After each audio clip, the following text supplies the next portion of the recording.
Want to direct your attention to KTAR.FM. There is a story there. Arizona's AG's office says Phoenix ordinance allowing gun transfers to Ukraine is unlawful. Phoenix approved, the city council at a meeting in June called for 500 to 600 handguns and shotguns that had gone unclaimed over 30 days be sent to the Ukraine police force. The AG's office said the ordinance violates a statute that requires agencies in possession of unclaimed firearms to sell them to an authorized business instead of donating them. So this is a quote from the Attorney General, Chris Mays.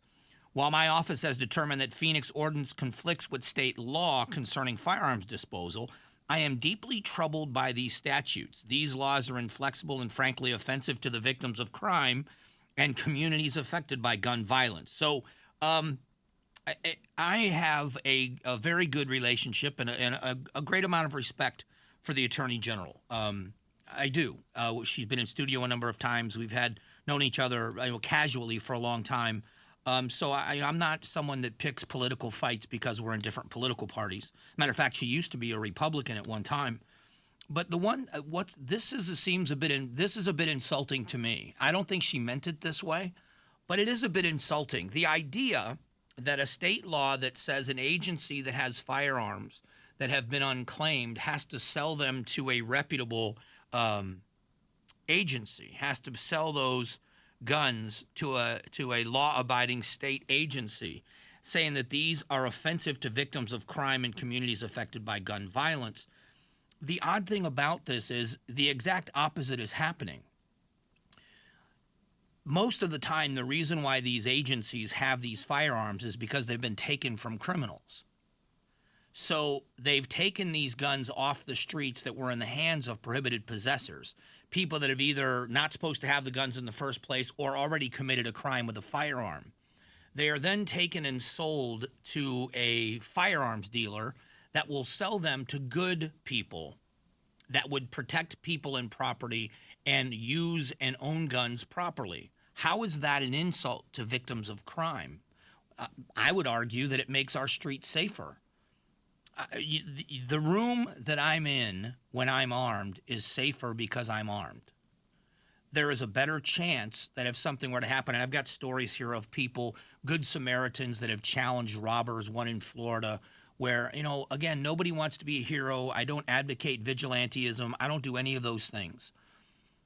But the idea that this is where the argument for me begins and ends at frustration. That I have to defend why I need a gun and why it's okay for me to have one. And I have to fight the narrative that just me having a gun makes it more dangerous, because that's been the narrative.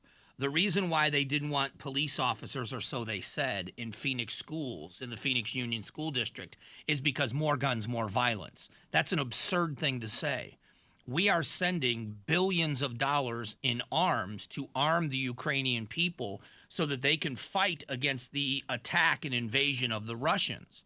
So those guns aren't evil. We arm the world. We left billions of dollars in operational firearms in Afghanistan when we left that the Taliban now has.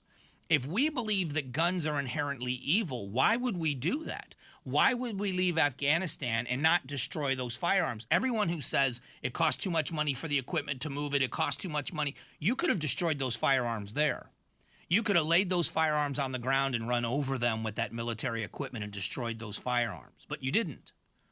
Guns themselves are not evil unless, for administration after administration that sends firearms or money to buy firearms and bombs to nations all over the world, you sure don't trust your people with them. Now, I'm not laying all of this at the feet of the Attorney General, but when the Attorney General says that it's offensive to victims of crime and communities affected by gun violence, the police, in this specifically, the Phoenix Police Department, has taken those firearms out of the hands of criminals and then are selling them to good people. How is that an insult to victims of crime? It's only an insult to victims of crime if you give them or sell them to people that aren't supposed to have guns. This is the narrative that bothers me, that a gun in and of itself is evil. And it isn't. It just isn't. The gun in the hands of a good person makes you safer. It is a tool. It is an equalizer. A suspected robber who allegedly pistol whipped a store clerk is stopped in his tracks by an armed Good Samaritan.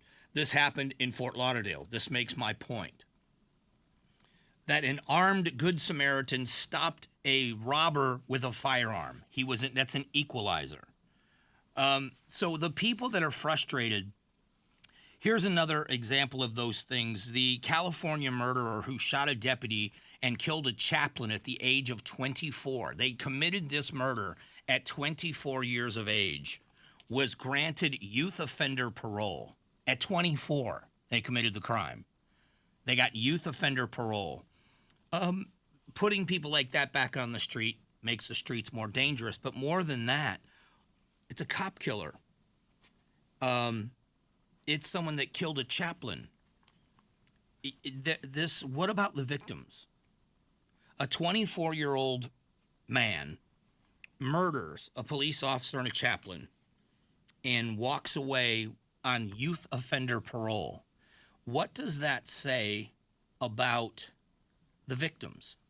How do you think they feel about this? Do you think that they are encouraged by this? Do you think they feel as if justice has been served? Or do you feel as if they probably think they should have taken the law into their own hands?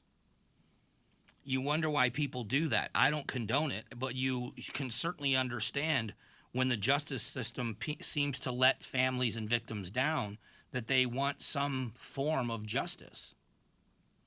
I just think it's very strange.